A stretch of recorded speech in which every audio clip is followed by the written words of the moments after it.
নমস্কার, আপনাদের সবাইকে আরেকবার স্বাগত ইনসাইট অনুষ্ঠানের নতুন একটি পর্বে।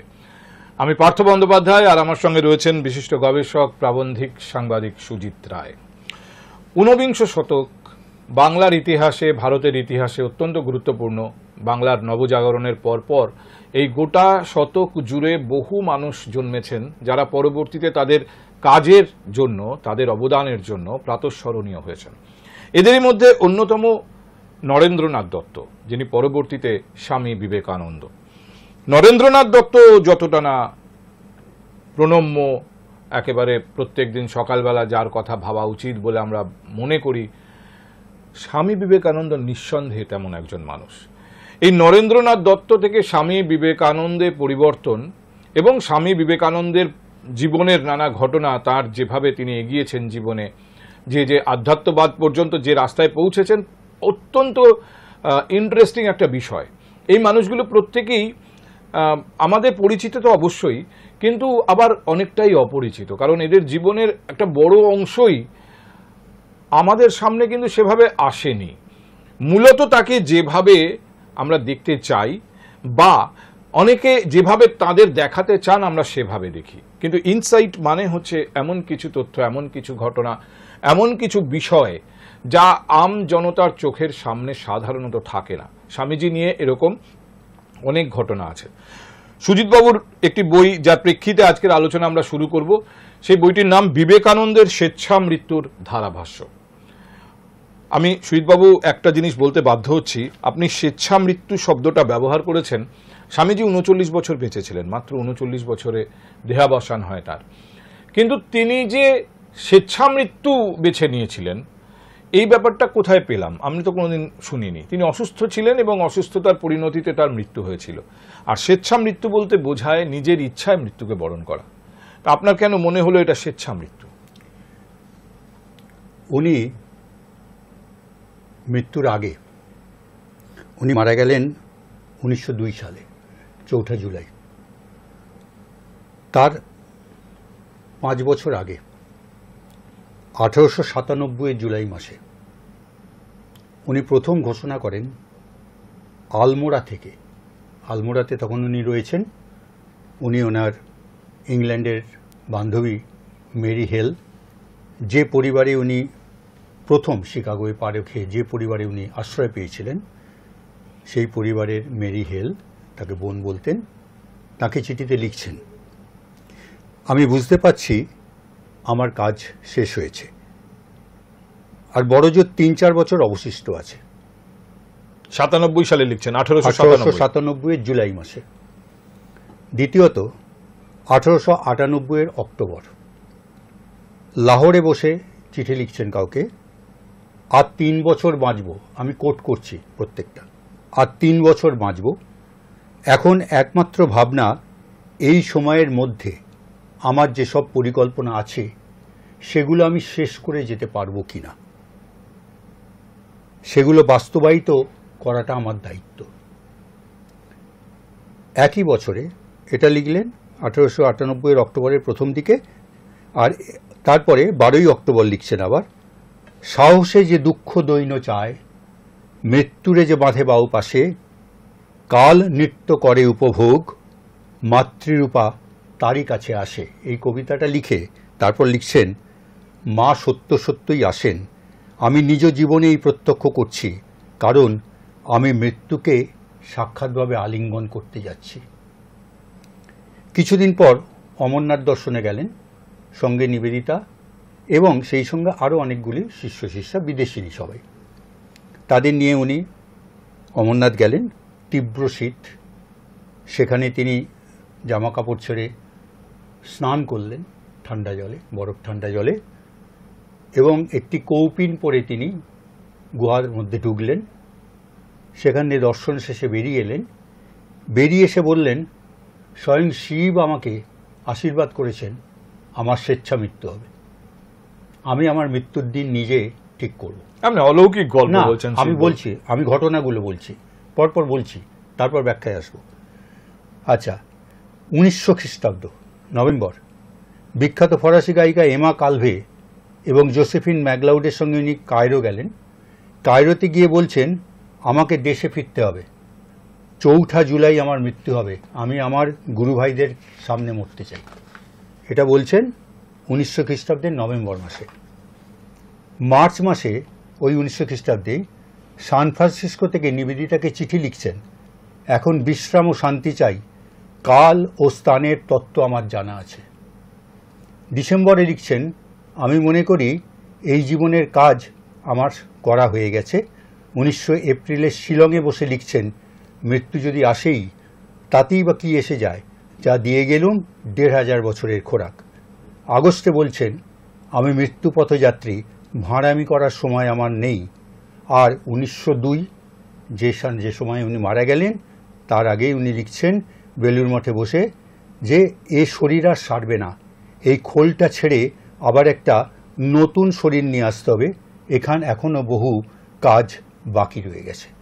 এবং এই ঘটনাগুলো একাধিকবার উনি বলেছেন। এই 4 জুলাই মৃত্যুর কথাটা উনি আমেরিকায় বলেছেন, ইংল্যান্ডে বসে বলেছেন, কায়রোতে বলেছেন, আমাদের কলকাতাতে বসেও বলেছেন। দেখুন, আমি একটা জিনিস আপনাকে বলতে চাই যে আমি যথেষ্ট যুক্তিবাদী একজন মানুষ, একদম। হ্যাঁ, ফলে আপনি যদি বলেন যে কেউ সঠিকভাবে কখন তিনি মারা যাবেন, কবে মারা যাবেন সেটা আগেই জানতে পেরেছেন এবং সেই দিনই তিনি সত্যিই মারা যান, আমার কাছে এটা কাকতালীয়ই মনে হবে। আমি একদম খুব স্পষ্ট আপনাকে বলছি যে আমি অত মানে ভক্তিবাদী নই, কিন্তু এটা ঠিক যে স্বামীজির ব্লাড সুগার ছিল, সেই সময় সুগার যথেষ্ট, মানে ডায়াবেটিস অত্যন্ত খারাপ ধরনের অসুখ, কারণ তখন ইনসুলিন আবিষ্কার হয়নি। অথচ তিনি বিদেশে প্রচুর গেছেন, বিদেশের চিকিৎসকরা নিঃসন্দেহে তাকে দেখেছেন। তার লেখা থাক বা না থাক, তার যে ধরনের ক্লাউডের মধ্যে তিনি বিদেশে থেকেছেন, চিকিৎসার অভাব হয়েছে বলে তো কখনো মনে হয় না। ফলে সেখানে হয়তো কোনো চিকিৎসক তাকে বলেছেন যে এই অসুখের কোনো জবাব নেই এবং এর জন্য খুব বেশি দিন এই সময় পর্যন্ত আপনি বেঁচে থাকবেন। আমি তোমার যুক্তিকে যথেষ্ট সম্মান দিয়েই বলছি।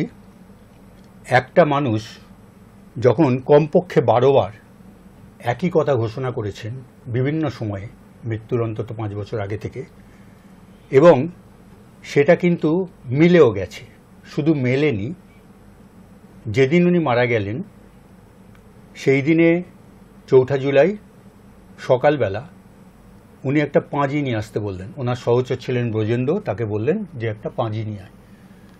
পাঁজি নিয়ে কী দেখলেন কেউ জানে না। দিনটা ছিল অ্যাপিলিয়ান ডে। অ্যাপিলিয়ান ডে মানে যেদিনকে সূর্য এবং পৃথিবীর মধ্যে দূরত্ব একটা সময়ে সবচেয়ে বেশি হয়।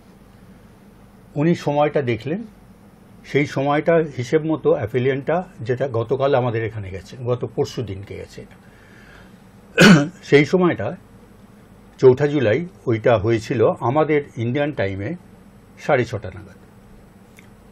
উনি 7টা বাজলো, 7টা বাজার পর বিছানায় শুলেন এবং তারপর উনি 9:10 মারা গেলেন।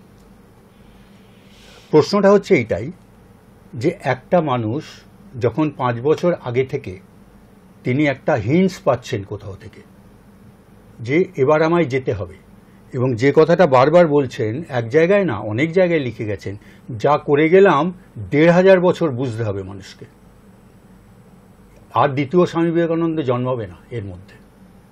তো এই যে কথাগুলো বলেছেন ভাববাদের বিষয় শুধু নয়, এর মধ্যে ওনার একটা জিনিস তোমাকে মানতে হবে, বিবেকানন্দের, আমি বিশ্বাস করি, আমার যেটুকু পড়াশোনা, বিবেকানন্দের 3টে সত্তা। একটা সন্ন্যাসী সত্তা অর্থাৎ আধ্যাত্মিক সত্তা, আর একটা হচ্ছে সংসারী সত্তা, উনি সন্ন্যাস নিয়েও কিন্তু সংসারের সঙ্গে ওতপ্রোতভাবে জড়িত ছিলেন, আর 3 নম্বর হচ্ছে ওনার সামাজিক সংস্কার, বিপ্লববাদ এবং ধর্মীয় সংস্কারের মাধ্যমে। সেটা একটা বড় চ্যাপ্টার তার জীবনে। এইটা কিন্তু একটা ইন্টারেস্টিং জায়গা। যদি স্বামীজিকে জানতে হয়, আমরা সাধারণত তার আধ্যাত্মবাদ নিয়েই কথা বলি, তখন আমরা খুব কমফোর্টেবল থাকি যে তিনি একজন যুগপুরুষ ছিলেন এবং ঈশ্বরের সাধনা করেছেন, বৈদিক ধর্মকে তিনি সারা পৃথিবীতে পরিচয় করিয়েছেন নতুন করে। এইগুলোই আমাদের কাছে মনে হয় বিবেকানন্দের অবদান। কিন্তু যখনই আমরা কথা বলি এইরকম কোনো বিষয় নিয়ে যে স্বামীজি একজন সাধারণ মানুষ হিসেবেও এমন কাজ করেছেন যে কাজের জন্য তাকে মনে রাখা যেতে পারে, অনেকের অসুবিধা হয়। একদম ফ্র্যাঙ্কলি বলছি, আমি খুব ঘনিষ্ঠভাবে এ নিয়ে আলাপ করেছি শ্রদ্ধেয় মণিশঙ্কর মুখোপাধ্যায়ের সঙ্গে, যিনি সাহিত্যিক শঙ্কর, বিবেকানন্দের ওপর অনেকগুলো বই লিখেছেন উনি, এবং সেখানে বিবেকানন্দকে মানবিক স্তরে উনি নামিয়েছেন। মানুষ বিবেকানন্দের কথা পাওয়া যায় তার বইতে। একাধিকবার আমি তাকে ইন্টারভিউ করেছি এবং এই বিবেকানন্দের বিষয়ে, ফলে সেখান থেকে আমি বুঝেছি যে তিনিও এটা ফিল করেছেন। তিনি আমাকে অনেকবার বলেছেন যে মানুষ বিবেকানন্দকে আর লোকে জানতে চায় না। লোকে মনে করে বিবেকানন্দ মানে তিনি মানে কি বলবো, মানুষের স্তরের নন, দেবতার স্তরের একজন কেউ। কিন্তু মানুষ বিবেকানন্দকে জানতে পারার মধ্যে অসুবিধা কোথায়? আপনি বলছেন তিনি আগে থেকেই জানতে পেরেছিলেন তার মৃত্যুর হবে কবে বা কতদিনে। অনেক মানুষ আছেন যারা অসুস্থ, তারা বলেন আমি তো আর বেশি দিন নেই। স্বামীজি হয়তো সেভাবে বলেছিলেন। তুমি লেখক শঙ্কর, আমি শঙ্করদার বলেই অভ্যস্ত, দীর্ঘদিনের পরিচয় ওনার সঙ্গে। শঙ্করদার লেখা আমার ভীষণ পছন্দের লেখা। শঙ্করদার সঙ্গে এ নিয়ে দীর্ঘদিন, যখন ইনি সিএসসিতে চাকরি করতেন, বহুবার বহুদিন বহু বিষয়ে আলোচনা হয়েছে। আমি অনেক কিছু শঙ্করদার থেকে শিখেছি, এবং যে কথাগুলো আমি এখন বললাম এই কথাগুলো শঙ্করদার বইয়েও আছে। আমি বিবেকানন্দ বলছি বইতে এই কথাগুলো আছে, অন্যভাবে আছে, আমি অন্যভাবে পুট করেছি। আমার বক্তব্য হচ্ছে একটা মানুষের কখনোই চরিত্র একই ধারায় বয় না, বিভিন্ন স্টেজ পরিবর্তন হয়, বিভিন্ন স্টেজ থাকে মানুষের। এবং ওনার যে প্রাথমিক জীবন, আমি বলছি না স্বামী বিবেকানন্দকে অবতার, আমিও মনে করি না, একেবারেই মনে করি না। কারণ যে মানুষটা বলতে পারেন যে সন্ন্যাস নিয়েছি বলে কি সংসার পরিত্যাগ করে ছেড়ে চলে যাব, আমার মা যিনি আমায় জন্ম দিয়েছেন তাকে ছেড়ে চলে যাব, সেই সন্ন্যাস আমার দরকার নেই, সেই সন্ন্যাসকে আমি ছুঁড়ে ফেলে দিই, একথা উনি বলে গেছেন। সেই মানুষটা সম্পূর্ণ সন্ন্যাসী নয়, আবার সেই মানুষটার চাইতে বড় সন্ন্যাসী খুব কম জন্মেছে। না, সন্ন্যাস, আমার বক্তব্য সন্ন্যাস মানে কি? সন্ন্যাস মানে আমি এই জন্মের মৃত্যু হলো ফর্মালি, আমি একটা অন্য জন্মে প্রবেশ করলাম, ফলে এই জন্মে মানে আমার সন্ন্যাস নেওয়ার আগের অবস্থায়, সাংসারিক বা গৃহী অবস্থায়, আর যারা যারা আমার আত্মীয় স্বজন, মা হোক, বাবা হোক, ভাই হোক, বোন হোক, সন্তান হোক, তাদের সঙ্গে আমার আর কোনো সম্পর্ক নেই, কারণ আমি অন্য জন্মে প্রবেশ করেছি। কিন্তু তারপরে মায়ের কাছে ফিরে আসার গল্প যখন আপনি দেখুন, বুদ্ধ সন্ন্যাসী হয়ে গেছেন, তিনিও ফিরে এসছেন, তার মা ছিলেন না, পালিতা মা, তার কাছে ফিরে এসছেন। চৈতন্য সন্ন্যাসী হয়ে গেছেন, তিনিও সন্ন্যাস নেওয়ার পরে একবার সচী মায়ের কাছে ফিরে এসছেন। স্বামীজিও ফিরে এসছেন, শঙ্করাচার্যও ফিরে এসছেন। শঙ্করাচার্য মায়ের কাছে ফিরেছিলেন, মানে সৎকার করেছেন উনি, নিজের হাতে অরণি যজ্ঞ করে আগুন জেলে তাতে সৎকার করেছেন মাকে, আত্মীয় স্বজনরা ঘেঁষতে দিচ্ছিল না। তো এই উদাহরণ তো আছেই। আমি সেটাই বলতে চাইছি যে একটা মানুষের জীবনে বিভিন্ন স্টেজ আছে, সেই স্টেজগুলোতে মানুষের মানে চিন্তা ভাবনা এবং তার কাজকর্ম সবটাই কিন্তু পাল্টে পাল্টে যায়। তুমি যদি লক্ষ্য করো, বিবেকানন্দ নিশ্চয়ই তোমার, আমি জানি তোমার পড়াশোনা আছে, যে বিবেকানন্দ যদি মন দিয়ে কেউ পড়াশোনা করে, এই যে আমি তিনটে সত্তা বললাম, এই তিনটে সত্তা পরিষ্কারভাবে বোঝা যায়, এবং এই তিনটে সত্তার মধ্যে ভারসাম্য রেখে চলা, এটাও কিন্তু বিবেকানন্দ দেখিয়ে গেছেন যে কিভাবে একটা সন্ন্যাসী কিভাবে সংসারের মধ্যে যুক্ত থাকতে পারেন, এবং কিভাবে দেশকে বদলানোর কাজেও নিজেকে কাজে লাগাতে পারে। আমি তিনজন সন্ন্যাসীর উল্লেখ করেছি আমার কথায়, গৌতম বুদ্ধ, শ্রী চৈতন্য আর স্বামী বিবেকানন্দ। এই তিনজন সন্ন্যাসীর মধ্যে ইন্টারেস্টিং তফাৎ হচ্ছে, গৌতম বুদ্ধ 2500 বছর আগের, শ্রী চৈতন্য 550 বছর আগের। এই 2500 বছর আগের ভারতবর্ষ, তখনকার সমাজ, সামাজিক রীতিনীতি আমাদের কাছে অনেকটাই অজানা। 550 বছর আগের সমাজ রীতি আমরা কিছুটা হয়তো জানি, কিন্তু তাও আমি বলবো ওখানেও 60% আমরা জানি না। কিন্তু স্বামীজি যে সময়টায় ছিলেন, সেই সময়ের সামাজিক অবস্থান, রীতিনীতি 80% আমরা জানি। আমি ধরে নিচ্ছি ওখানে হয়তো 20 জানি না, কিন্তু 80%ই আমরা জানি। এই আধুনিক সমাজে থেকে তিনি সন্ন্যাসী হয়েছেন, এটা তার কাছে একটা চ্যালেঞ্জ ছিল। কিন্তু সন্ন্যাসী হওয়ার আগের যে বিবেকানন্দ, যখন তিনি নরেন্দ্রনাথ, তখন কিন্তু তাকে খুব অ্যাচিভেবল কিছু আমার কখনো লাগেনি। তার বিএ পরীক্ষার যে মার্কশিট, যেটা শঙ্কর তার বইতে প্রকাশ করেছিলেন, খুবই সাধারণ একটা মার্কশিট, এবং ছাত্র হিসেবে তার মানে তিনি কিন্তু আহামরি ছিলেন না। ছিলেন না তো, ছিলেন না। এবং সত্যি কথা বলতে কি, ঈশ্বরচন্দ্র যে ওনাকে স্কুলের টিচারের পদ থেকে সরিয়ে দিয়েছিলেন, সেটাও সত্যি কথা, তো সেটাও তো অস্বীকার করার কোনো কারণ নেই। মানে যে মানুষটিকে স্কুলে যারা ছাত্র তাদেরকে শেখাতে পারবেন না, পারার যোগ্যতা নেই বলে সরিয়ে দেওয়া হলো, সেই মানুষটি গোটা মানব জাতিকে অনেক কিছু শিখিয়ে গেলেন। এক্স্যাক্টলি, আমি এইটাই বলতে চাইছি তোমাকে, সেই মানুষটা শুধু ভারতবর্ষকে শেখালো না, গোটা পৃথিবীকে শেখালো, গোটা পৃথিবীকে শেখালো। তার লেখা, প্রত্যেকটা লেখা আজও পৃথিবীর মানে যারা পৃথিবীকে ভালোবাসে, মানুষকে ভালোবাসে, তারা পড়াশোনা করে, আজও পড়ে। আমি একটা খুব মানে আমার ব্যক্তিগত অভিজ্ঞতা, যে আমরা পশ্চিমবঙ্গে স্বামী বিবেকানন্দকে তো মানি, অবশ্যই মানি, কিন্তু আমার ধারণা, আমি চেন্নাইতে গিয়ে দেখেছি যেটা, যে আমাদের চাইতে বেশি মানে চেন্নাইয়ের মানুষ। তুমি অর্ডিনারি চায়ের দোকান, রেস্টুরেন্টেও দেখবে যে স্বামীজির ফটো ঝুলছে একটা, এবং সেখানে প্রতিদিন ধূপ এবং মালা পরানো হয়। আমি সেটা ওনার দেবতার মতো শ্রদ্ধা করেন বলেই করেন, কিন্তু আমি সেই জায়গায় যেতে চাইছি না। আমি বারবার বলছি যে আমি কিন্তু স্বামীজিকে অবতার মনে করি না। স্বামীজি আদ্যপন্ত পুরোপুরি একটা মানুষ, কিন্তু তার মধ্যে এমন কিছু শক্তি থাকে যেটা অনেকেরই আছে। আমার মানে যদি ইতিহাস ধরে বলা যায়, এরকম প্রচুর মানুষের সন্ধান পাওয়া যাবে যাদের মধ্যে একটা দৈব শক্তি থাকে। সেটাকে তুমি বিজ্ঞান দিয়ে মানে আমি বলবো যে দৈব শব্দটা যদি আমরা ব্যবহার নাও করি, এক অনন্য প্রাণ শক্তি যা তাকে অন্য আর 5 জনের থেকে আলাদা করেছে। সেই জায়গাটায়, যেমন উনি ওই নিজের বাড়িতে যেতে পারবেন না, কিন্তু মায়ের কাছে যেতেই হবে। উনি যেতেন দিদিমার কাছে, রঘুমণি দেবী, তার বাড়িতে যেতেন। তার বাড়িতে গিয়ে ওই মায়ের কোলে শুয়ে পড়লো, মা তখন ভাত খাচ্ছে, মাকে বললো তোমার সঙ্গে খাবো। কি খেলেন? সর্ষে দিয়ে ডাঁটা চচ্চড়ি খেলেন। এরকম গল্প অনেক আছে।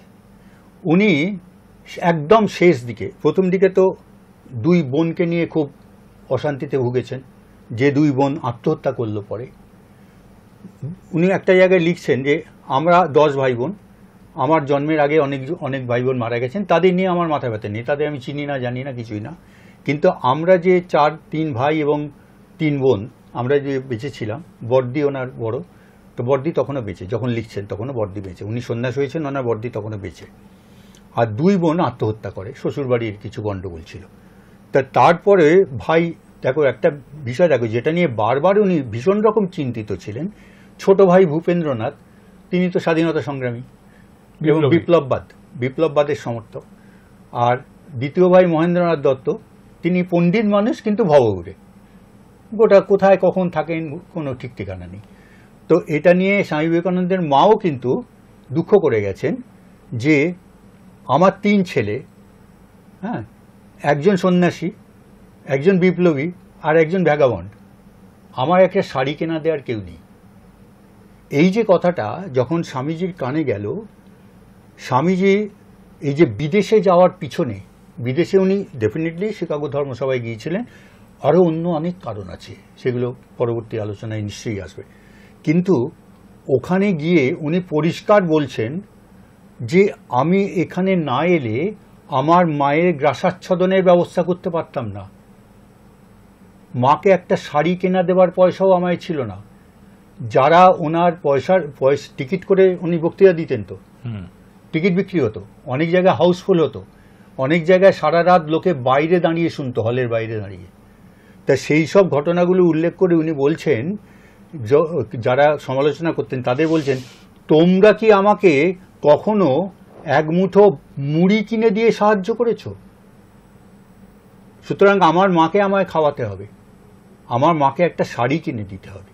আমি একটা জিনিস এখানে একটু স্পষ্ট করি আমাদের দর্শকদের সুবিধার জন্য, যে আমরা সাধারণত কোনো একটা বিষয় নিয়ে তার গভীরে ঢোকার চেষ্টা করি এবং সেটা নিয়ে যারা গবেষণা করেছেন তাদের সঙ্গে কথা বলি। স্বামীজি বিষয়টা এতটাই বড় যে এই 50 মিনিটের পরিসরে তাকে পুরোটা ধরা খুব কঠিন। আমরা খুব নির্দিষ্ট উদ্দেশ্য নিয়ে আলোচনা শুরু করিনি, কিন্তু যেহেতু এই নিয়ে কিছু কাজ সুজিতবাবু করেছেন এবং তাকে আজকে আমরা স্টুডিওয়ে পেয়েছি, আমরা স্বামীজি নিয়ে কথা বলছি। এখানে আমার স্বামীজি সম্পর্কে যে ধারণা, যে ব্যক্তিগত বিশ্লেষণ স্বামীজি সম্পর্কে, সেটা আমি সুজিতবাবুর সামনে রাখছি জাস্ট ওনার প্রতিক্রিয়া পাওয়ার জন্য। এখানে অন্য কোনো উদ্দেশ্য নয়, কিন্তু স্বামীজিকে একটু অন্য কোনোভাবে দেখা যায় কিনা, চেনা যায় কিনা। কারণ এটা কিন্তু সত্যি, যেটুকু স্বামীজির সম্পর্কে সন্ন্যাস নেওয়ার আগের জীবনে স্বামীজি সম্পর্কে জানা যায়, তিনি কিন্তু সেই সময় গ্র্যাজুয়েট হয়েছেন।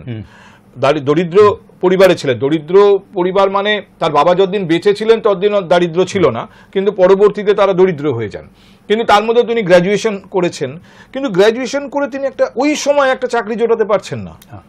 এটা খুব মানে মনে হচ্ছে কোথাও যেন একটা খুব তেজস্বী মানুষের ছবি আমি দেখছি না, বা খুব কুশলী মানুষের ছবি আমি দেখছি না, মানে একজন ব্যর্থ মানুষের ছবি দেখছি। একেবারেই ঠিক। এবং শুধু তাই নয়, এটা যেমন একটা এগুলো চোখে দেখতে পাই আমরা, ঠিক তেমনি বিবেকানন্দের ভাববাদ, তার দর্শন, তার মধ্যে অনেক কন্ট্রাডিকশন আছে। কিন্তু এই যে আমরা কথাগুলো বলছি এখানে বসে না, এইগুলো যখন আমরা ওনার লেখা পড়ব, ওনার লেখাগুলোকে বিশ্লেষণ করব, অ্যানালিসিস করব, তখন আমরা দেখব যে সব মিলে যাচ্ছে, কিন্তু একটা জায়গায় গিয়ে কোথাও কোনো কন্ট্রাডিকশন নেই। ওনার একটা জীবন ডেফিনেটলি ভীষণ রকম অস্থির একটা জায়গা ছিল। যে মানুষটার বুদ্ধির কিছু গল্প আমরা ছোটবেলায় মানে বা ছোটদের বইতে পেয়ে থাকি বা শুনেছি ছোটবেলায়, সেই মানুষটা মানে এত বাজে রেজাল্ট করতো কেন, সেইটা তো আমরা বিবেচনা করি না। ওনার বাবার প্রচুর সম্পত্তি ছিল, প্রচুর পয়সা রোজগার করতেন, অ্যাটর্নি ছিলেন, খুব বিখ্যাত অ্যাটর্নি ছিলেন, কিন্তু মানুষটা অত্যন্ত সৎ মানুষ ছিলেন এবং গুছনে মানুষ ছিলেন না, একেবারেই গুছনে মানুষ ছিলেন না, সঞ্চয়ী ছিলেন না, যার ফলে যখন যেমন পেরেছেন খরচ করেছেন। আর সেই সুযোগ ওনার আত্মীয়রাও নিয়েছেন। এই যে স্বামী বিবেকানন্দের বাড়ি, যেটা এখন বিধান সরণিতে এখন রামকৃষ্ণ বিবেকানন্দের মিশন এখন টেক ওভার করেছে, ওই বাড়িটায় মানে ওনার খুড়তুতো ভাইরা, কাকা ছেলেরা, তারা সব প্রায় অর্ধেক দখল করে রেখে দিয়েছিল, মানে ওদের ওখানে থাকতেই দিত না, এরকম একটা অবস্থা। শেষ জীবন পর্যন্ত মামলা লড়তে হয়েছে, শেষ জীবন পর্যন্ত মামলা রয়েছে। এবং যেটা বিবেকানন্দ করে গেলেন, ঠিক মৃত্যুর 4 দিন আগে এই কলকাতায় বসে ওই আত্মীয় স্বজনদের ডেকে বলল, তোরা কত পেলে খুশি হোস, কি টাকা পয়সা দিলে তোদের মামলা তুলবি তোরা। মানে উনি আর চাইছিলেন না মামলার মধ্যে জড়িয়ে থাকতে, কারণ তার আগে ঘোষণা করে দিয়েছেন যে আমি থাকবো না, 4 জুলাই চলে যাব। 4 দিন আগে বসে সমস্ত সেটেল করে দিলেন, সব কিছু সেটেল করে দিয়ে মায়ের হাতে সম্পত্তি তুলে দিয়ে বললে, এবার আমার ছুটি।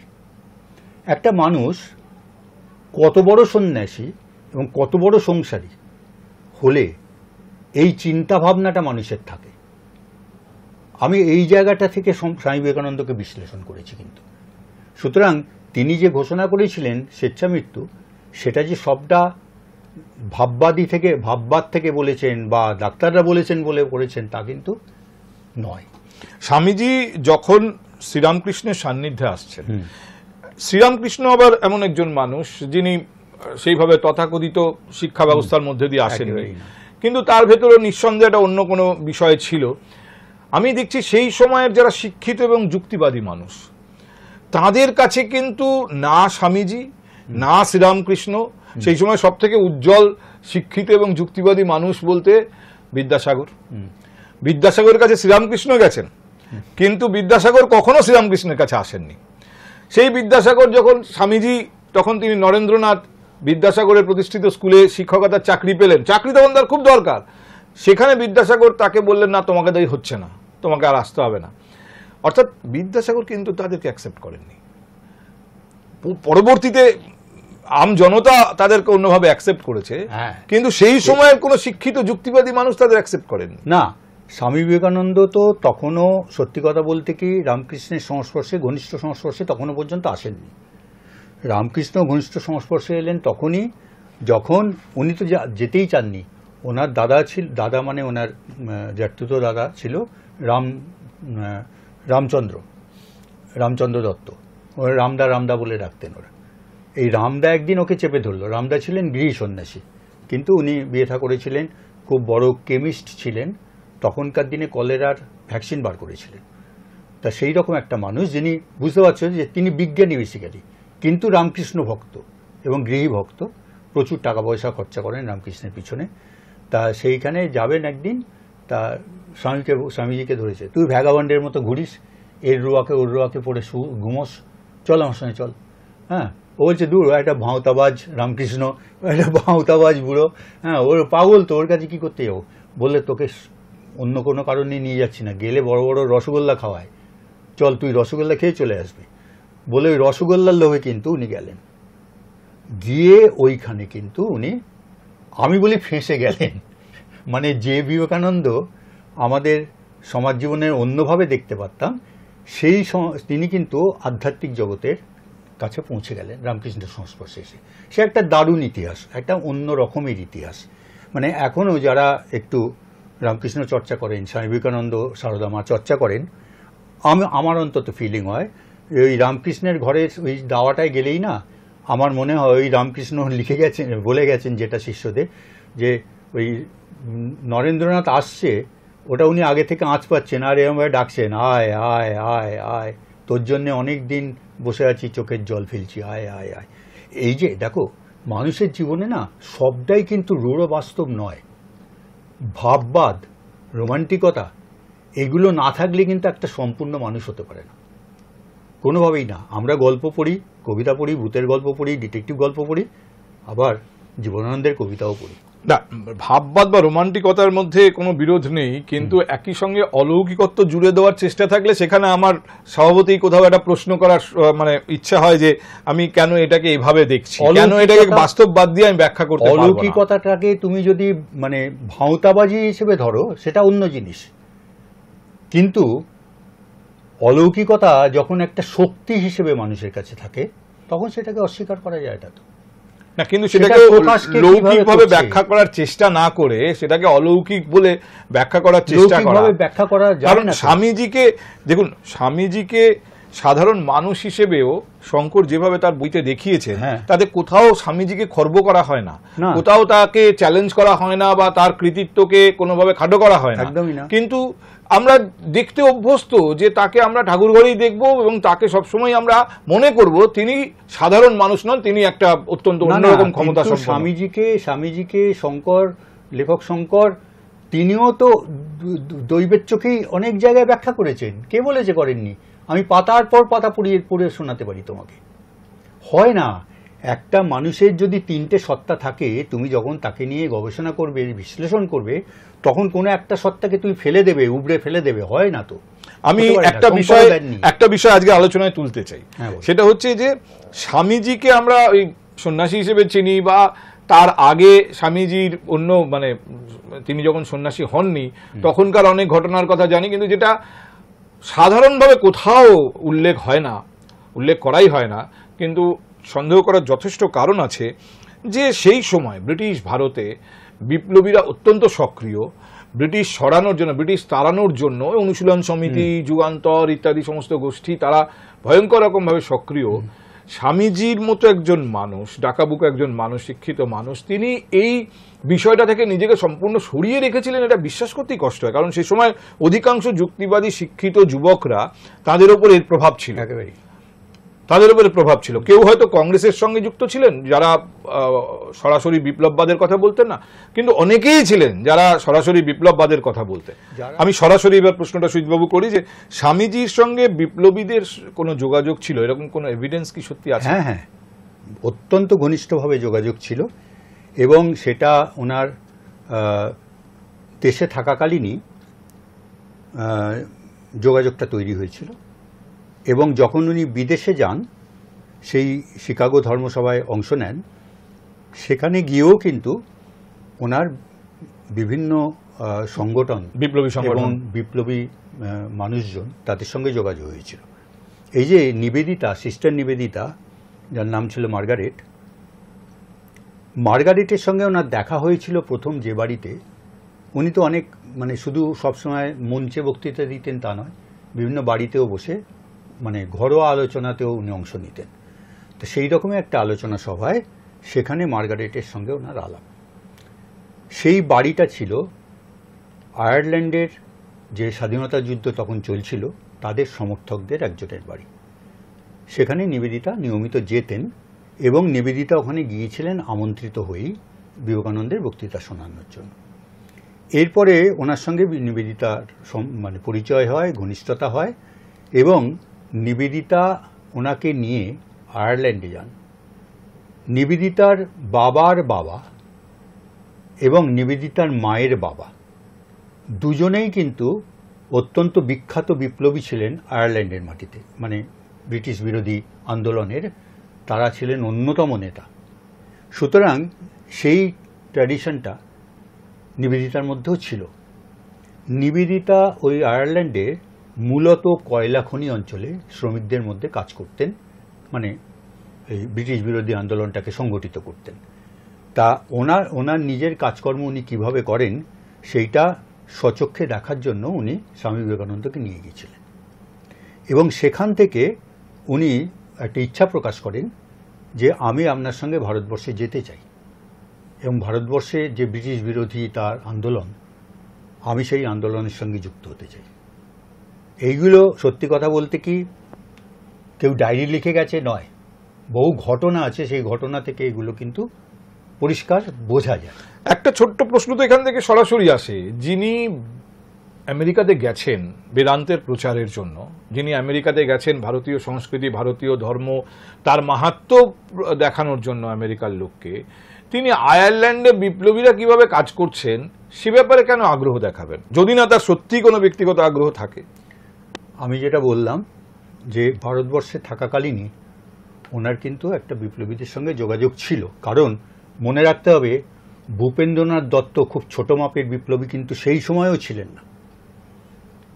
এই যে সেই সময়কার গোপন বিপ্লবী সংগঠনগুলোর সঙ্গে ওনার কত ব্যাপক যোগাযোগ ছিল সেই সমস্ত ইতিহাস হাওড়ার আন্দুল গ্রামে গেলে জানতে পারা যায়।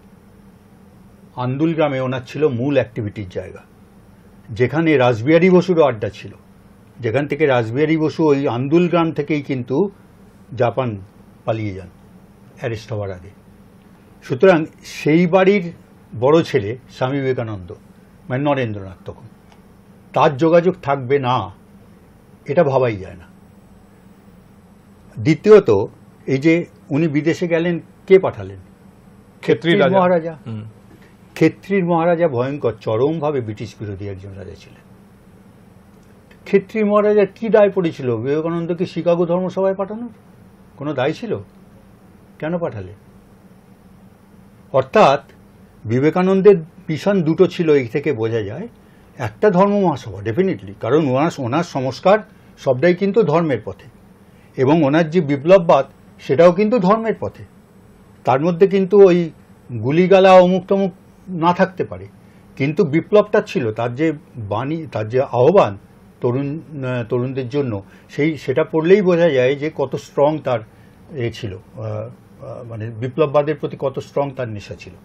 তা তিনি যখন ওই বলা যেতে পারে যে নিবেদিতার সঙ্গে মিশে, নিবেদিতার কাজকর্ম দেখে উনি কিন্তু অনেকটাই মানে ইনভলভ হন আর কি। না, আমি ওই জায়গাটা একটু ফিরে আসি। আপনি বলতে চাইছেন স্বামীজি গেলেন আমেরিকাতে শুধুমাত্র ধর্ম প্রচারের জন্য, বেদান্ত প্রচারের জন্য নয়, তার এটাও একটা মিশন ছিল যে ওখানে যারা বিপ্লবী কর্মকাণ্ডের সঙ্গে যুক্ত তাদের সঙ্গে যোগাযোগ করা। কেন?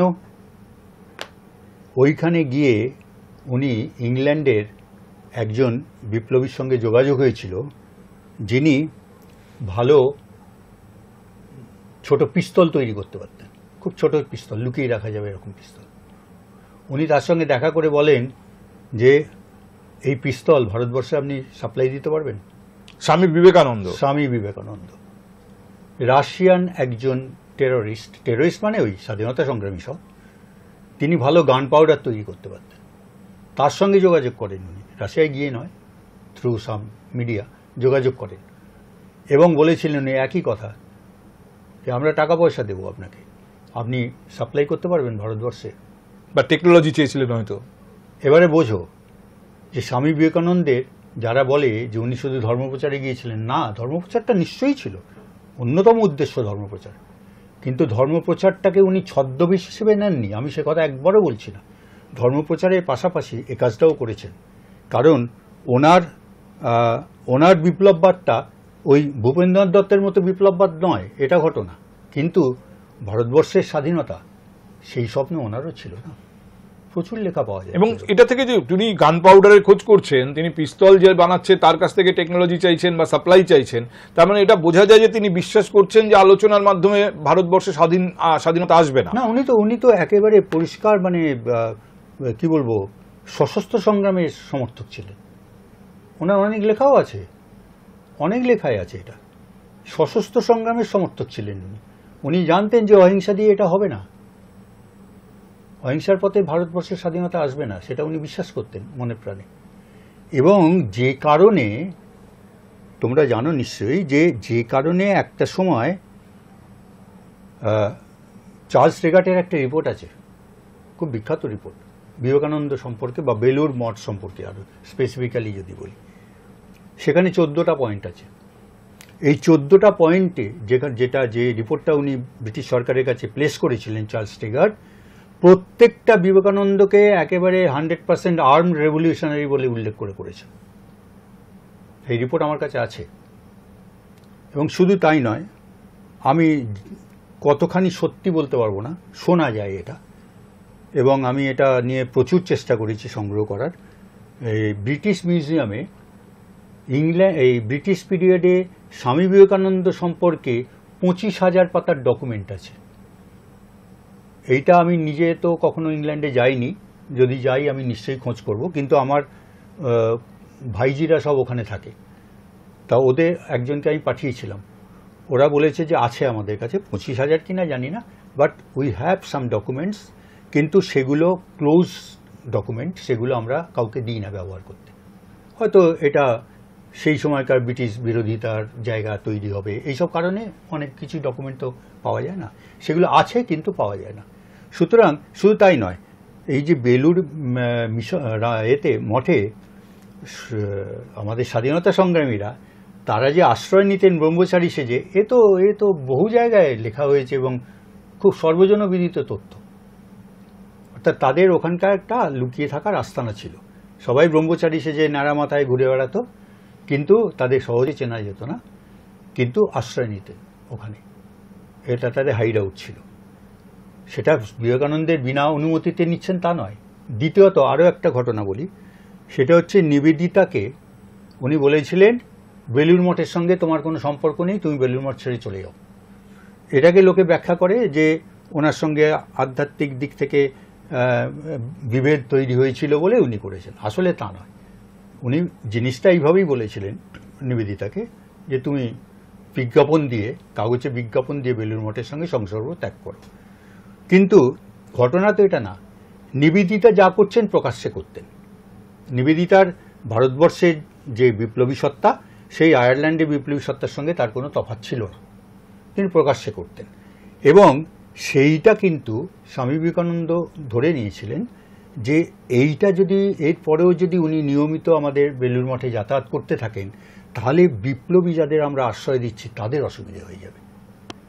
সেই কারণেই কিন্তু মানে সরাসরি পুলিশ একটা যুক্তি পাবে যে আমরা ওখানে ঢুকবো, একেবারে তাই, যেটা এমনি ভাবে পারবে না, সাধারণভাবে পারবে না।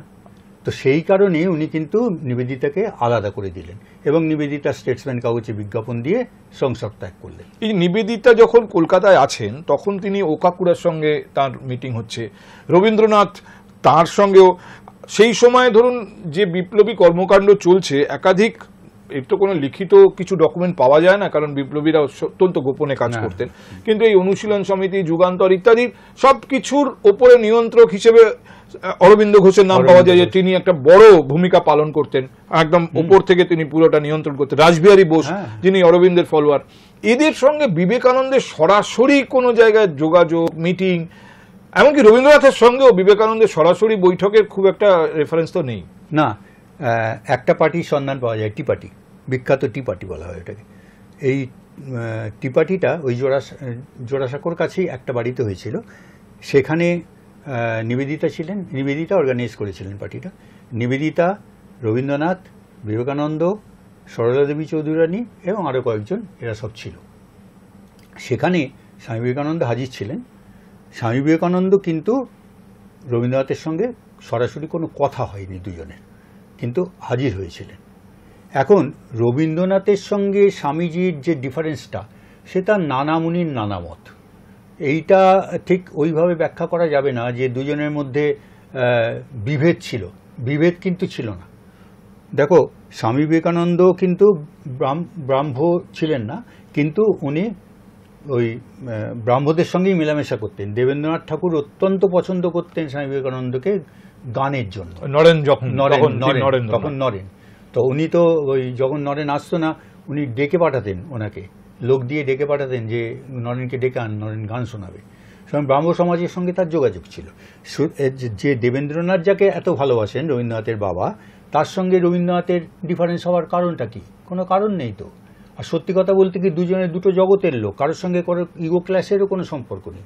তাহলে দুজনের কেন মোলাকাত হয়নি? এই জায়গাটায় কিছু একটা কমিউনিকেশন গ্যাপ আছে, সেটা আমাকে আরও পড়াশোনা করতে হবে, সবটাই জানি না। কিন্তু এটাও আবার ঘটনা যে রবীন্দ্রনাথের গান গাইতেন বিবেকানন্দ। যদি পছন্দই না করতেন তাহলে রবীন্দ্রনাথের গান গাইতেন কেন? একটা জিনিস জেনেছি আমি, মানে পড়াশোনা করে, যে রবীন্দ্রনাথের কিছু কিছু কাজকর্মে উনি পছন্দ করতেন না। সেটা যেমন ধরো এই জোড়াসাঁকোর ঠাকুর পরিবারের মেয়েদের খোলা মঞ্চে নাটক করা, অভিনয় করা, নাচ গান এগুলো করা, এগুলো স্বামী বিবেকানন্দ পছন্দ করতেন না।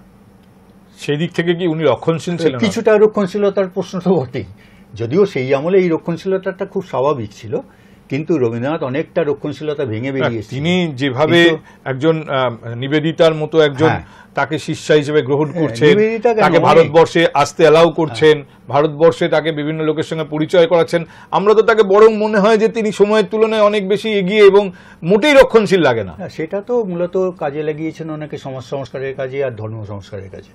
সুতরাং সেখানে তাকে তো কোনো মানে নাটক করাতে না বাদনি কোথাও। না না, সেটা আমি বলছি না, কিন্তু আমি বলছি যে দুটো ভাবনা চিন্তার মধ্যে তফাৎ আছে। রবীন্দ্রনাথের ভাবনা চিন্তা আর স্বামী বিবেকানন্দের ভাবনা চিন্তা, এই ক্ষেত্রে তফাৎ আছে।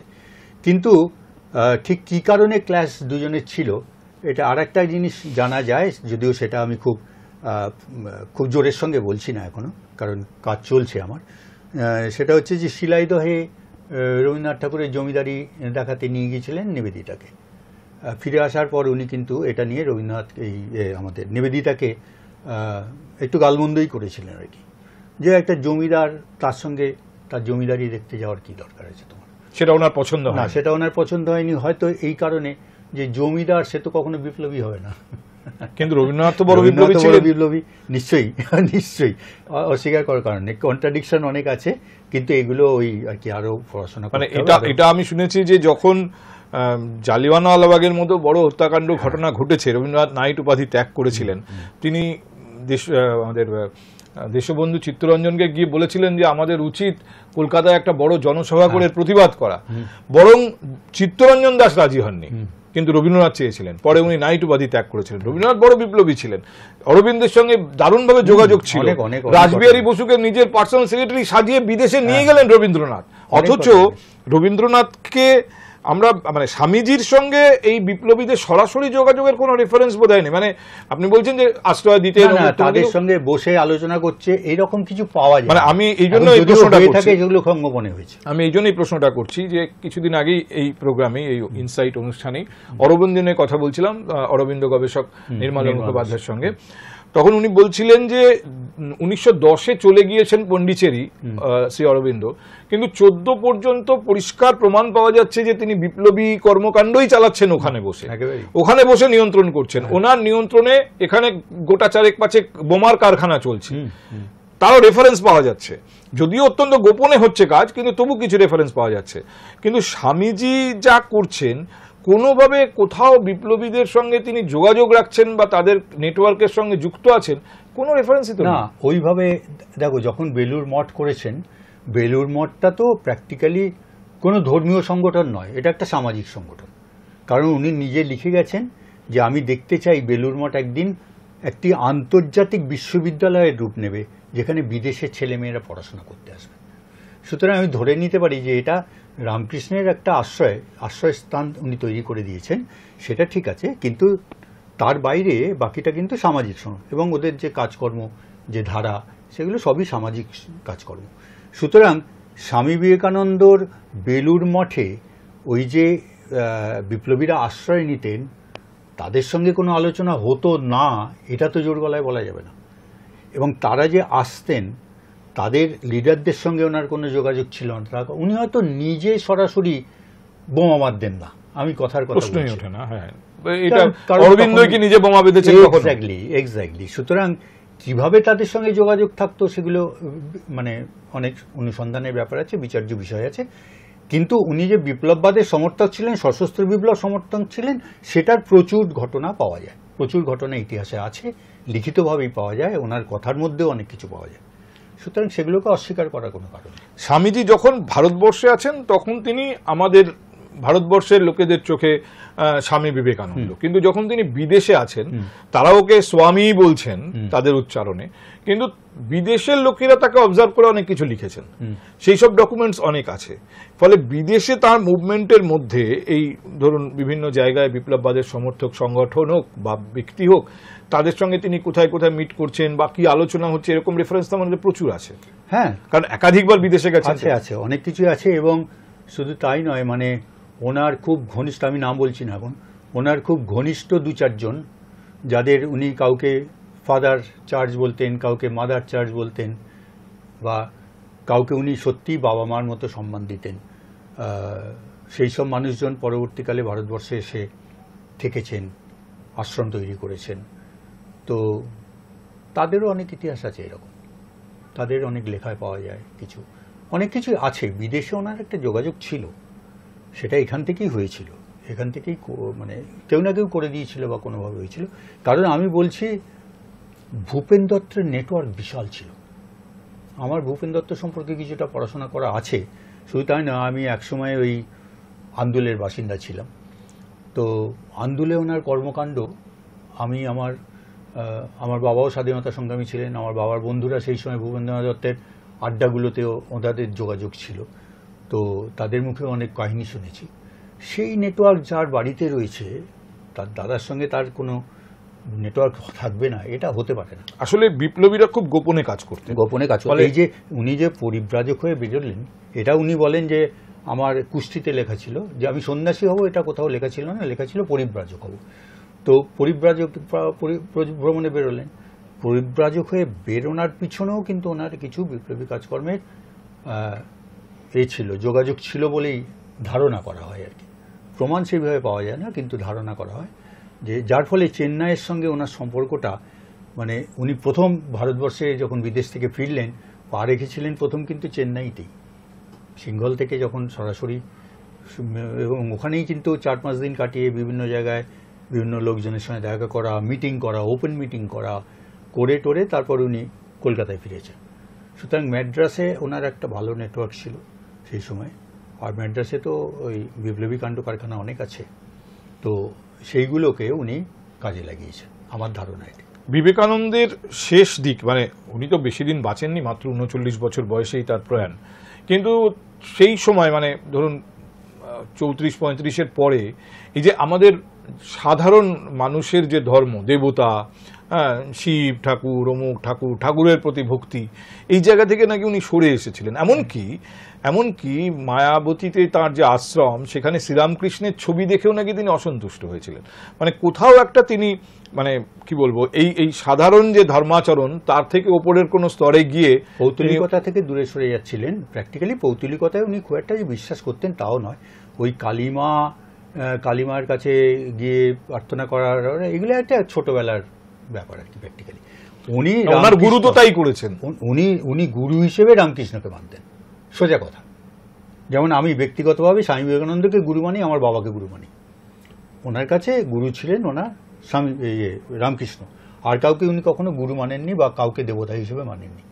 উনি লিখে যাচ্ছেন এটা, বিদেশে যখন বক্তৃতা দিচ্ছি, এমন বিষয় বলছি, সেগুলো কিন্তু আমার বলার কথা না, মানে আমার জানা বিষয় আমি বলছি না, গুরুদেব আমার কানে কানে বলে দিচ্ছেন এরপর এটা হবে, এরপর ওটা হবে, এরপর ওটা হবে, আর আমি সেই ডিকটেট করছেন উনি, আমি বলে যাচ্ছি। এটা ওনার ফিলিংয়ের কথা, এটা ওনার ফিলিংসের কথা। আমরাও অনেক সময় এই যে এত লেখালেখি করি, ওই লেখার সময় মনে হয় কখনো কখনো যে এটা আমার লেখা না, এটা ফিলিং হয়, আমারই লেখা তো, অন্য কে আবার লিখে দিয়ে যাবে। কিন্তু এটা হচ্ছে ফিলিংস, কারোর প্রতি শ্রদ্ধা থেকে, কারোর প্রতি আনুগত্য থেকে এগুলো তৈরি হয়। সেটাও ওনার ছিল, কিন্তু ওই আনুগত্যটাই ওনার ছিল একমাত্র রামকৃষ্ণের প্রতি। সেই অর্থে কিন্তু উনি পৌত্তলিকতা নিয়ে কোনো কথা বলে গেছেন কাউকে? কখনো বলে যাননি। কারণ দেখুন, আমাদের ভারতবর্ষে সন্ন্যাসী সম্প্রদায়দের তো ট্র্যাডিশন আছে। শঙ্করাচার্যের হাতে যে দশনামী সম্প্রদায়ভুক্ত মানুষরা ভাগ হলেন, শ্রীরামকৃষ্ণ তোতাপুরীর কাছ থেকে দীক্ষা নিয়েছেন, কিন্তু স্বামী বিবেকানন্দ শ্রীরামকৃষ্ণের কাছ থেকে যে দীক্ষা নিলেন, রামকৃষ্ণ তো গৃহী মানুষ ছিলেন, সন্ন্যাসী ছিলেন না সেই অর্থে। না না, রামকৃষ্ণ তো ধর্ম নিয়ে এক্সপেরিমেন্ট করেছেন। ওই যতমত ততমত কথাটা যেটা বলেছিলেন সেটা তো ওনার এক্সপেরিমেন্টের ফসল।